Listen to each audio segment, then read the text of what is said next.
Hi friends, എല്ലാവർക്കും മിഠായി പൊതിയിലേക്ക് സ്വാഗതം. ഇപ്പൊ നിങ്ങൾ കണ്ടാൽ നിങ്ങൾക്ക് മനസ്സിലാകും എന്തോ ഒരു വ്യത്യാസം ഉള്ളതുപോലെ, ചെറിയ എന്തോ ഒരു വ്യത്യാസം. യെസ്, അത് മറ്റൊന്നുമല്ല, നമ്മുടെ നിഷാൻ പുതിയ കണ്ണാടി വെച്ചിരിക്കുന്നു. സ്കൂളിൽ നിന്ന് ഇപ്പൊ തിരിച്ചു വരുന്ന വഴിക്ക് അഗ്രവാളിൽ കയറി കയ്യോടെ വാങ്ങിയ അവന്റെ പുതിയ നീല കണ്ണാടി. അതായത് ചെക്കപ്പ് ഒക്കെ കഴിഞ്ഞിട്ട് റെഡിയാക്കി മേടിച്ച കണ്ണാടി. അങ്ങനെ നമ്മുടെ ഈ കണ്ണാടി കുടുംബത്തിലെ മൊത്തത്തിൽ ഒരു പൂർണ്ണമായി 100% കണ്ണാടി കുടുംബമാക്കാൻ ഞാൻ അങ്ങനെ ഒരു അംഗമായിരിക്കുകയാണ്. അതായത് ഈ പവർ വന്നിട്ട് ശരിക്കും 6 മാസമായി. പക്ഷെ ഞാൻ ഇത് അറിയുന്നത് ഏകദേശം 2 ആഴ്ച മുമ്പാണ്. അപ്പോൾ തന്നെ അതായത് ബോർഡിൽ എഴുതുന്ന കാര്യങ്ങൾ, സ്കൂളിലെ ബോർഡിൽ എഴുതുന്ന കാര്യങ്ങൾ എനിക്ക് ക്ലിയറായി കാണുന്നില്ല. അപ്പോൾ ഞാൻ അത് മമ്മയോട് പറഞ്ഞു. അത് കഴിഞ്ഞ് ഞാനും മമ്മയുടെ കൂടെ അല്ല, അക്കച്ചിയുടെ കൂടെയാണ് പോയത്. ഞങ്ങൾ അഗർവാളിൽ പോയി അതെല്ലാം ടെസ്റ്റ് ചെയ്ത് കഴിഞ്ഞപ്പോഴാണ് മനസ്സിലായത് എനിക്ക് പവറുണ്ട്, കണ്ണാടി വെക്കണം. ചുരുക്കി പറഞ്ഞ കണ്ണാടി ഉണ്ട്, എനിക്ക് കണ്ണിന് കാഴ്ചക്കുറവുണ്ടെന്നൊക്കെ പറഞ്ഞ് എന്നെ കളിയാക്കിക്കൊണ്ടിരുന്ന നിഷാനും അവസാനം കണ്ണാടി വെക്കേണ്ടി വന്നു. അത് തന്നെയാണ് സംഭവം. ഇനി എന്റെ ഈ കാര്യം പറയുകയാണെങ്കിലും പിന്നെയും പറയാം, എനിക്ക് ഷോർട്ട് സൈറ്റ് ഉണ്ട്, ഓക്കെ. എന്നാൽ എന്റെ മെയിൻ കണ്ണിന്റെ പ്രശ്നം സ്ക്വിന്റ് ആണ്, കോങ്കണ്ണാണ്. പലപ്പോഴും ഞാൻ ക്യാമറയിലേക്ക് നോക്കി സംസാരിക്കുമ്പോഴും പലരും കമന്റ് ചെയ്യാറുണ്ടല്ലോ, നീ എന്താ വേറെ എങ്ങോട്ടാണല്ലോ നോക്കുന്നത്, ക്യാമറയെ നോക്കാത്തത് എന്താന്നൊക്കെ. കാരണം ഞാൻ ക്യാമറയിലേക്കാണ് നോക്കുന്നത്, പക്ഷെ എനിക്ക് ഈ സ്ക്വിന്റ് ഉള്ളത് കൊണ്ട് ഞാൻ വേറെ എങ്ങോട്ടൊക്കെയോ നോക്കുന്ന പോലെയാണ് തോന്നുന്നത്. അതുകൊണ്ട് ഈ വരുന്ന വെള്ളിയാവധിക്കെങ്കിലും ഞങ്ങള് Angamaly little flower hospital, I ഹോസ്പിറ്റലിൽ പോയി അവിടെ കാണിച്ചു. ഇത് മാറണമെങ്കിൽ സർജറി ചെയ്യണമെന്നാണ് പറഞ്ഞത്. അപ്പൊ ഈ വരുന്ന വെള്ളിയാവധിക്ക് ചിലപ്പോൾ സർജറി ചെയ്യാമെന്നാണ് ഞങ്ങൾ കരുതുന്നത്. ആ രീതിയിലെങ്കിലും ഈ ഒരു പ്രശ്നം അങ്ങ് മാറട്ടെ എന്ന് കരുതി. എന്തായാലും പറഞ്ഞാൽ എനിക്ക് കണ്ണാടിയൊക്കെ ഉണ്ട്, പക്ഷെ എനിക്കൊരു ഓപ്പറേഷൻ അതിന്റെ ആവശ്യമൊന്നും എനിക്ക് ഇതുവരെ വന്നിട്ടില്ല. എനിക്കും താല്പര്യമൊന്നും ഇല്ലാത്തതായിരുന്നു, പക്ഷെ ചെയ്തല്ലേ പറ്റൂ, നമ്മുടെ കയ്യിലിരിക്കുന്ന കാര്യങ്ങളല്ലല്ലോ. അപ്പോൾ നമ്മുടെ അടുത്ത വിശേഷമാണ് Mother Mary comes to me, the sensational book. വളരെ വേൾഡിൽ തന്നെ ഏറ്റവും കൂടുതൽ ചർച്ച, ഈ അടുത്ത് ഏറ്റവും കൂടുതൽ ചർച്ചാ വിഷയമായ ബുക്കാണ് അരുന്ധതി റോയിയുടെ. അവരുടെ അമ്മയായ മേരി റോയിയെ കുറിച്ച് എഴുതിയ ബുക്ക് അരുന്ധതി റോയ്. അതിന്റെ കവർ പേജ് തന്നെ കണ്ടല്ലോ, സിഗരറ്റ് അരുന്ധതി റോയ്. ആ പിക്ചർ ചോദ്യം തന്നെയായിരുന്നു അല്ലെ, കുറെ കുട്ടികൾക്കുള്ള ചോദ്യമായിരുന്നു. അതുപോലെ ഇതിന്റെ ഡിസൈൻ റെഡ് വൈറ്റ്, അതുപോലെ പേപ്പർ ബൈൻഡ് അല്ലല്ലോ, ഇത് കാർഡ്ബോർഡ് ഹാർഡ് കോപ്പിയാണിത്. അതുകൊണ്ട് തന്നെ 370ഓളം, ഏകദേശം 370ഓളം പേജുകളുണ്ട്. ഈ ഒരു വലിപ്പം കാണുമ്പോഴേ അറിയാമല്ലോ, ഗടാഗടിയും ബുക്കാണ്, ഇംഗ്ലീഷാണ്, വായിച്ച് മനസ്സിലാക്കിയെടുക്കണം. പപ്പാജി ഞങ്ങളൊക്കെ പറയും ഞങ്ങൾ ഭയങ്കര വായനക്കാരൊക്കെയാണ്, എപ്പോഴും വായനയാണ്. പക്ഷെ ഈ ബുക്ക് ഞങ്ങൾ വായിക്കണം എന്നൊക്കെ പറഞ്ഞാണ് മേടിച്ചത്. വാങ്ങിയിരിക്കുന്നത് അങ്ങനെയാണെങ്കിലും പപ്പയ്ക്ക് തന്നെ അറിയാം നടക്കാൻ പോകുന്ന അങ്ങനെയായിരിക്കും. പപ്പ വായിക്കും ഇതിന്റെ കഥ, പിന്നെ പപ്പ ഞങ്ങൾക്ക് പറഞ്ഞു തരും. ആ രീതിയായിരിക്കും. എങ്കിലും ആ സെൻസേഷണൽ ബുക്ക് ഞങ്ങൾ കൈപ്പറ്റിയിരിക്കുന്നു. ഉപദേശത്തിന്റെ ഇടയ്ക്ക് കുറച്ച് കാര്യങ്ങളൊക്കെ പറയാനുള്ള ഡീറ്റെയിൽസ് ഉണ്ടായിരിക്കും. അത് പറഞ്ഞൂടാ, പപ്പാനെ അപമാനിച്ചുകൂടാ.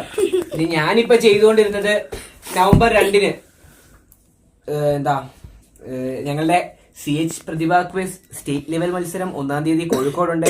അത് കഴിഞ്ഞുള്ള തൊട്ടടുത്ത ദിവസം നവംബർ 2 ഇവിടെ ചങ്ങനാശ്ശേരിയില് ഒരു കേരള ക്വിസ് ഉണ്ട്. പോകാൻ പറ്റത്തില്ലല്ലോ. പോകാൻ പറ്റും, അറിവുത്സവമല്ലേ. നവംബർ 2 അല്ല, സോറി, ഡേറ്റ് മാറിപ്പോയി. നവംബർ 7 ആയിരുന്നു. സോറി, ഡേറ്റ് മാറിപ്പോയി. നവംബർ 7 ആയിരുന്നു കേട്ടോ. ഈ ക്വിസ് എല്ലാം കൂടി വന്ന് ആകെ കൺഫ്യൂഷൻ ആണ്. നവംബർ 7 ഒരു കേരള ക്വിസ് ഉണ്ട്. ബാക്കിയുള്ള ഡീറ്റെയിൽസും കറക്റ്റാ. നവംബർ 7 നടക്കുന്ന കേരള ക്വിസിന് വേണ്ടി ഞാനും എന്റെ സ്കൂളിൽ പഠിക്കുന്ന സൂര്യനും കൂടിയാണ് ടീമായിരിക്കുന്നത്. അതിന്റെ രജിസ്ട്രേഷൻ ചെയ്തുകൊണ്ടിരിക്കുകയായിരുന്നു. അതിന്റെ ഇടയ്ക്കാണ് ഈ ബുക്കും നിഷാനും ഒക്കെ കയറി വന്നത്.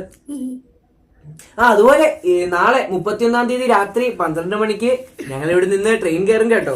പറഞ്ഞായിരുന്നല്ലോ, നവംബർ 1-ാം തീയതി. ശരിക്കും പനിയാണ്. തൊട്ടപ്പുറത്തുള്ള പാത്തു നമ്മളിവിടെ വരുമല്ലോ, സ്റ്റേറ്റിലുണ്ട്, അവൾക്കും പനിയാണ്. അവളുടെ അച്ഛനായ ദാദയ്ക്കും പനിയാണ്. അവളുടെ അമ്മയായ അക്കച്ചിക്കും പനിയാണ്. എന്താന്നറിയില്ല, ഈ മത്സരങ്ങൾ പ്രത്യേകിച്ച് സ്റ്റേറ്റ് ലെവലൊക്കെ വരുമ്പോ എല്ലാവർക്കും ഇങ്ങനെയാ. ചിലര് കണ്ണാടി വെക്കുന്നത്, പനി വരുന്നത്. എങ്കിലും പരമാവധി ഞങ്ങൾ പോകും. സ്റ്റേറ്റ് ലെവൽ മത്സരമാണല്ലോ, ഒരിക്കലും മിസ് ചെയ്യാൻ പറ്റാത്തൊരു അനുഭവമാണല്ലോ. ഈ നവംബർ 1 മത്സരം, 31-ാം തീയതി രാത്രി ഇവിടുന്ന് ഞങ്ങള് ട്രെയിനിലാണ് പോകുന്നത്, യാത്ര തിരിക്കും. അവിടെ മോർണിംഗ് എത്തി മത്സരം കഴിഞ്ഞ് അവിടെ നിന്ന് നേരെ ഇവിടെ തിരിച്ചെത്തണം. കാരണം November 2 അറിവുത്സവത്തിന്റെ ജില്ലാ ലെവൽ മത്സരം മാത്രം കണ്ടുപിടിച്ചു വേറെ നിശ നടക്കാനുള്ള. അതുപോലെ LSS USS, അതിനുവേണ്ടി LSSന്റെയും USSന്റെയും ഗൈഡുകൾ ഞങ്ങൾ വാങ്ങിയിട്ടുണ്ട്. രണ്ടിനും പ്രത്യേകം നോട്ട്ബുക്കുകൾ വാങ്ങിയിട്ടുണ്ട്. 2-3 ക്ലാസ്സുകള് ക്ലാസ്സിനുള്ള കണ്ടന്റ് ഒക്കെ എഴുതിയതിനു ശേഷമായിരിക്കും ഞങ്ങൾ ക്ലാസ്സുകൾ അപ്ലോഡ് ചെയ്യുക. കാരണം അല്ലെങ്കിൽ ഒരു കണ്ടന്റ് ഡെപ്ത് വരും. കണ്ടന്റ് ഡെപ്ത് വരും. കാര്യങ്ങളൊക്കെ അങ്ങനെ പോകുന്നു.